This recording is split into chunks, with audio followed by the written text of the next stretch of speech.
وقف الخلق ينظرون جميعا كيف أبني قواعد المجد وحدي.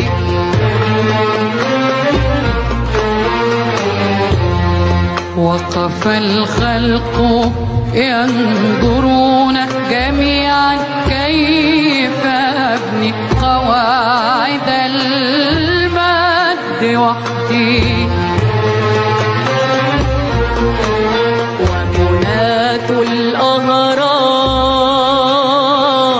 في أعزائي المشاهدين، مشاهدي القنوات الفضائية، جيشنا جيش وطني، ابن وطني منذ بداية العهود، جيش منظم قوي متماسك واسمه مكتوب للخلود، جيش علم وتنمية وثقافة منذ بداية العهود، والأمن الوطني العظيم حماية الداخل، وجيشنا العظيم حماية الحدود.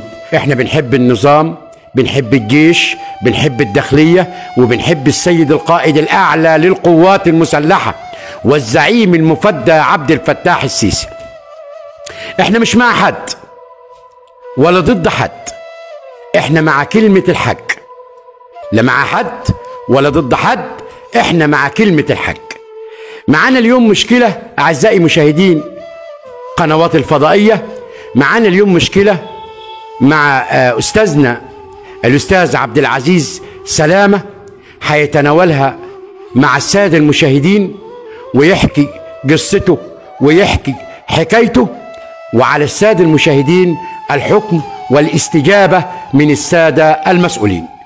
معايا الأستاذ عبد العزيز سلامة، أهلا بك يا أستاذ عبد العزيز. يا ألف مرحبا بك يا باشا. طيب أستاذ عبد العزيز، أنا عايزك حاجة بس في الأول خالص، مين هو الأستاذ عبد العزيز سلامة؟ عبد العزيز سلامة كنت مدير عام التأمينات الاجتماعية في دمنهور. تمام. الحالة الاجتماعية؟ لا، متزوج وعندي 5 أولاد وعلمتهم أحلى تعليم في مصر. تعليم أولادك إيه يا أستاذ عبد العزيز؟ منال مترشحة تمسك نائب المحافظ في مطروح، وعطولها دورات كتيرة في أكاديمية نصر العسكرية، وخدت دكتوراه في المحاسبة.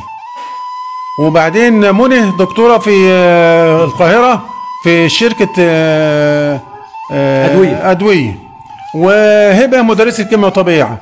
وهناء دكتورة في المستشفى. والبنت الصغيرة وفاء ليسانس حقوق وخدت ماجستير وعايزة تكمل الرسالة بتاعتها عشان تشتغل في الكلية. طبعا احنا سمعنا من الأستاذ عبد العزيز هو الأستاذ عبد العزيز كان ماسك منصب جامد في التأمينات، وعنده أولاد 5 متعلمين تعليم عالي، منهم الأطباء ومنهم الأساتذة، ووقع في محنة، والمحنة دي للأسف مع مجلس مدينة إيتاي. معانا الأستاذ عبد العزيز هيحكي لنا كده واحدة واحدة حكايته من أولها لنهايتها، من أول الإزالة لحد ما احنا موجودين فيه. اتفضل أستاذ عبد العزيز. والله يا باشا أنا أخدت شقة عند واحد هنا في إيتاي البارود اسمه مصطفى فراج المفعوص. تمام. والعقد بتاعها كان في 79. فالمهم ان جه رئيس الاستاذ كامل الخويسكي، كان ما يحبش ابدا غير الجد. فالاستاذ كامل الخويسكي بعت مره رئيس الاداره الهندسيه. ليه؟ لان رئيس الاداره الهندسيه كانوا فيه نموذج عندهم اسمه نموذج 110 ايرادات. كانوا بمجلس المدينة بيجاملوا الناس في الموضوع ده.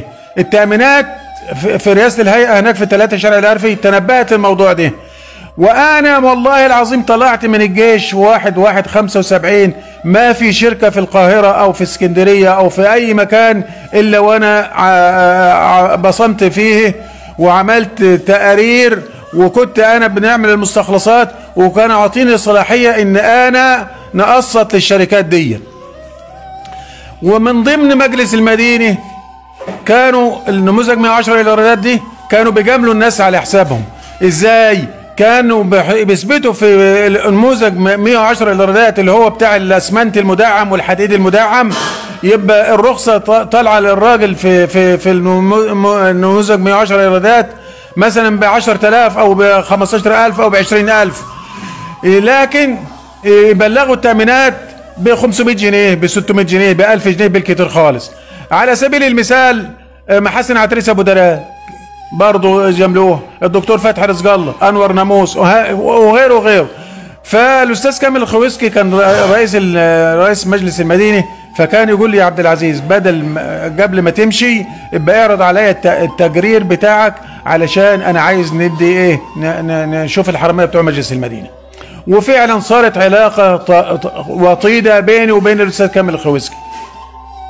فلما راح لي رئيس الاداره الهندسيه، وبعدين كانوا عم مطلعين للنافوره اللي في ريح الكوبري اللي نزالت حاليا كانوا صارفين ليها حديد واسمنت مدعم على النموذج دي ب 11,000 جنيه. سنه كام؟ ده سنه 78 ومطلع عليها قد ايه؟ لما كانوا عايزين يبنوا ايه؟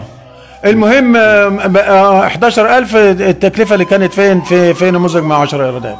ومبلغين التامينات بكام؟ ب 700 جنيه. تمام.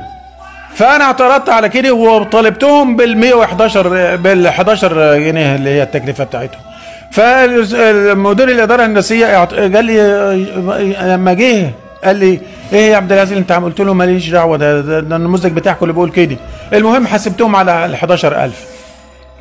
أعزائي المشاهدين فاصل. بس انت قولي عن عشت الغلابة اللي شاربين منك عنه واللي عايشينها بطيارة.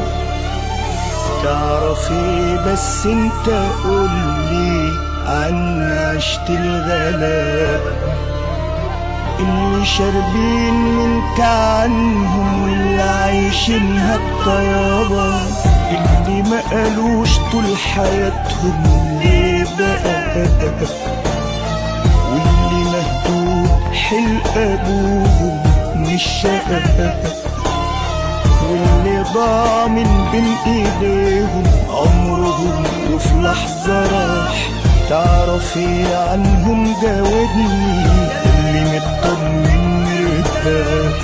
ورغم ده كله عايشين بيعصرون فيها مرابين، ورغم ده كله عايشين بيعصرون فيها مرابين، صابرين على الغلب وساكتين حتى ولو دنيتهم غابة، صابرين على الغلب وساكتين حتى ولو دنيتهم غابة. هي دي عشت الغلابة مشاهدي القنوات الفضائية، عدنا مع الفاصل مع الحالات الهامة والعامة، مع محدود الدخل، مع الناس اللي اتظلمت في البلد دي. معايا الأستاذ سلامة هيحكي بقى قصة الإزالي وقصة الشقة بتاعته اللي حصلت في مبنى المفعوص. المهم يا باشا كانوا بيكتبوا في مجلس المدينة اللي هم عايزينه، وهتبص تلاقي الاسامي اهي. الاول احكي قصتك، الاول احكي ايه اللي حصل معاك موضوع الشقه، احكيه وبعد كده نخش على المستندات. اللي حصل بقى الاستاذ كامل الخويسكي الله يرحمه كان انظف رئيس مجلس مدينه مسك في تال بارود. تمام. فالمهم الاستاذ كامل الخويسكي لما عرف اللعبه اللي هم عاملينها ديت طلع لي جواب وجاري عادل حتاته ان يمكنكم الطعن امام المحاكم المختصه. يا دي المصيبه ساعه ما طلع لي ما وصل لي الجواب دي، فكانت الاداره الهندسيه بقياده المهندس الوليلي جه يجري، ايه يا عبد العزيز اللي انت عملته ده؟ قلت له ده النموذج بتاعكم اللي بقول كده. المهم ان انا حسبته على الايه، على ال 11,000. فالمهم بعد ما خلصنا الموضوع بتاع الاداره الهندسيه دي، فبنقول له يا باشمهندس انا ما جاليش لجنه بقى لها سنه ونص. قال لي ازاي الكلام ده؟ تعالى معايا. فنروح يا باشا نلاقي الاداره الهندسيه مطلعه تقرير تقدير اللجنه انا ب 13 جنيه باسم جلال حسن جطاره، وعادل حاجات اللي هو كان جاري ب 14 جنيه باسم علي الحلواني تاجر العربيات بتاعنا. والله العظيم ان جلال حسن جطاره دي ابن اغنى واحد في تل بارود، ولذلك كانت شقتي ديت اغلى شقه في الوقت ده. فالمهم جه خال مصطفى اللي هو صاحب البيت، طلع لي هو وخاله عبد العزيز المفعوص والحاج رجب جود، طلعوا لي قال لي يا عبد العزيز بلاش الموضوع بتاع المحكمه دي كده يعني، ونسووها يعني اصحاب الشقه حاولوا اصحاب الشقه حاولوا يسوموه. تمام. المهم يعني انت جيت تشتكي في المحكمه، قال انت بتشتكي ليه؟ شقتك موجوده وهتاخدها بعد ما تنبني. قالوا ايه اللي اتضح بعد كده يا استاذ عزيز؟ قالوا يا باشا ما هو لسه في حته ده. هم لما حصل اللعب ده في مجلس المدينه، مصطفى جاب خاله وعمه عبد العزيز المفعوص، نتفقوا يا عبد العزيز. قلت له نتفقوا عليه؟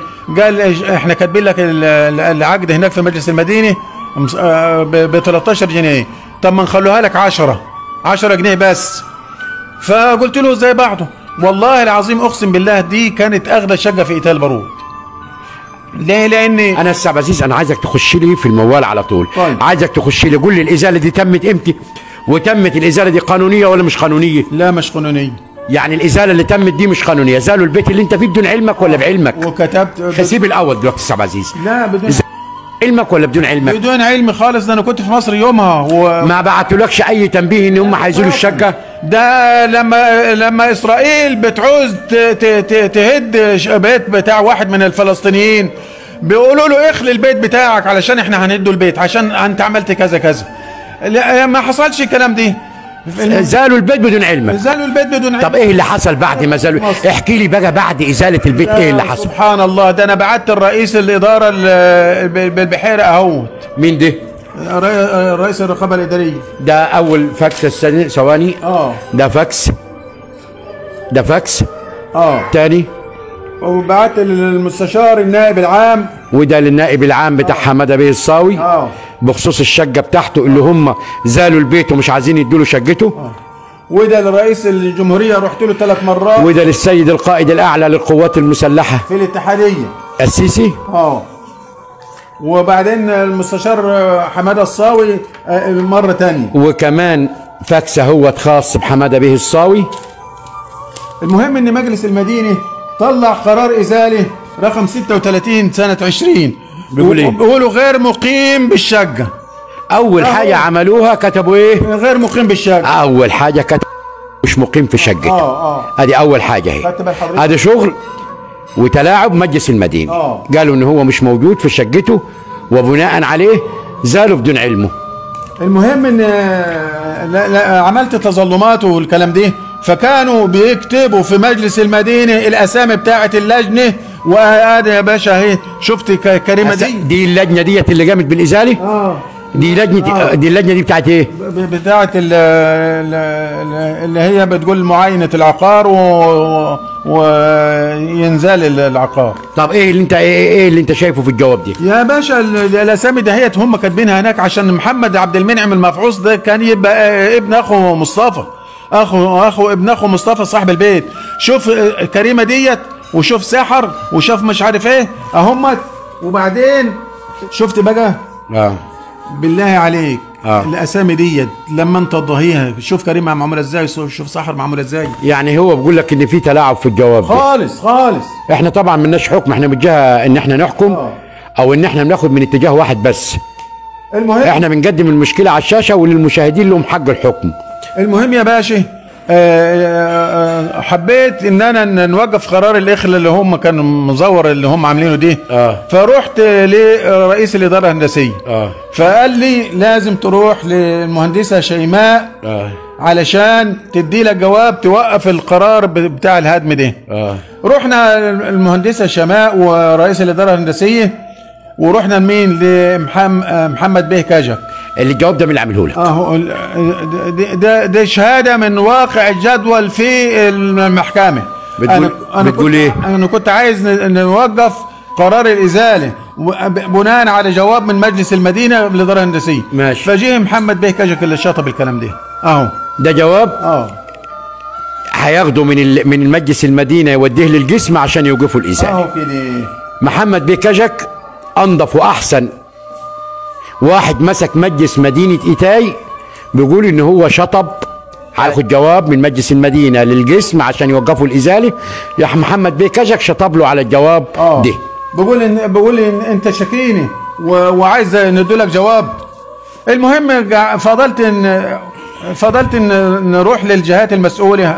ادي وزير الداخليه اهو، وده فاكس للداخليه عشان تشكيك في الازاله، وده فاكس لوزير التنميه المحليه وده للتنميه المحليه هشام بيه امني، وده هشام بيه امني وده المحافظ البحيري، وده للسيد المحافظ سيدة نهال بلبع، وده الرئيس الجمهوريه المره الثانيه، وده للسيد القائد الاعلى للقوات المسلحه والزعيم المفدى عبد الفتاح السيسي، وده المستشار المحامي العام، وده للسيد النائب العام حماده بيه الصاوي، وده الوزير التنميه المحليه، وده لهشام بيه امني فاكس بيقول فيه ان انا اتظلمت وشقتي اتزالت بدون علمي. كده تم ازاله البيت بدون علمي. المهم المستشار المحامي العام لنيابات جنوب دمنهور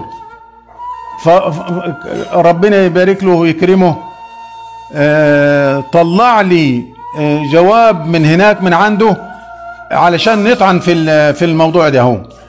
المهم ان المحامي العام عمل دايره بالاحمر على ان غير مقيمين بالشق، ومش كده وبس، ده طلب بالرغم ان انا عامل عقد ايجار ودفع كهرباء وغاز وميه، ما كانش مصدق الكلام ده كله. ممكن انت تدفع الايجار الغاز والميه والكهرباء وانت مش مقيم في الشقه، فطلب مني احضار شهود. فالشهود راحوا قالوا لا ده عبد العزيز قاعد في الشقه دايما، جينا لقيناه قاعد هنا. يبقى بناء على الجواب اللي جه من مجلس المدينه بيقول ان هو مش مقيم في الشقه، طلع على المحكمه علمت له ان هو مش موجود في الشقه وان هو مش دافع، لان هو مش مقيم في الشقه. وما زال القضيه دلوقتي شغاله دلوقتي ايه في النيابه الاداريه وفي مجلس المدينه. وقف الخلق ينظرون جميعا كيف أبني قواعد المجد وحدي.